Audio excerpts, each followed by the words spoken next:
పాతాళానికి గంగమ్మ నిరుడితో పోలిస్తే 1.5 మీటర్ల తగ్గుదల, ప్రశ్నార్థకంగా 30 లక్షల బోరుబావులు. వేగంగా పడిపోతున్న భూగర్భ జలాలు 40 లక్షల ఎకరాల్లో సాగు చేతికొచ్చేది అనుమానమే. భూగర్భ జల మట్టం 6.8 నుంచి 7.72 మీటర్లకు పడిపోయింది. మొత్తం మరింత భయంకరంగా కృష్ణా బేసిన్ పరిస్థితి.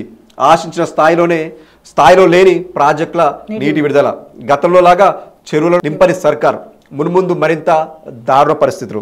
కాంగ్రెస్ తెచ్చిన కరువు. కాంగ్రెస్ అంటేనే కరువు. ఇప్పుడు మొత్తం నీళ్లు ఏమంటారు బాతాళి మొత్తం పడిపోయి బోర్లు నీటి ఏమంటారు భూగర్భ జలాల్లో నీళ్ళన్నీ అడిగంటిపోతున్నాయి. ఇంకా పక్కన కృష్ణా జలాలు ఇంకా కృష్ణా నీళ్ళే లేవా అండి. అక్కడ నీళ్లు విడుదలట్లేదు కాబట్టి అక్కడ చెరువులు ఎండిపోయినాయి, బోర్లు ఎండిపోయినాయి. దారుణమైన పరిస్థితులు ఉన్నాయి.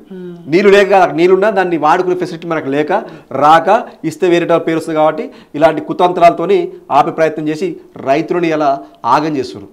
మీ రాజకీయ స్వార్థం కోసం రైతులను ఆగం చేసే పరిస్థితి తీసుకొచ్చారు. మీరు ఇంత దారుణంగా చేయాల్సిన పరిస్థితులు అవసరం లేదు. ఇప్పటికైనా జర రైతులను ఆదుకునే ప్రయత్నం చేయండి. మీరు రోజు అడుగుతున్నాం, ఇయ్యాల అడుగుతున్నాం, రైతులను ఆదుకోనండి. ఎంత దారుణంగా చూడండి పాప పరిస్థితి. ఎండిపోయింది. ఇంకొద్ది రోజు చేతికొచ్చి పంట ఎండిపోయింది. ఇప్పుడు ఆయన పరిస్థితి ఏంది? ఆగమయ్యే పరిస్థితి. నల్గొండ మండలం వెలుగుపల్లిలో నీళ్లు లేక నెర్రలు బారిన పొలాన్ని చూపిస్తున్న రైతు. ఒక్క దగ్గర కాదు, ప్రతి చోట అదే పరిస్థితి ఉంది.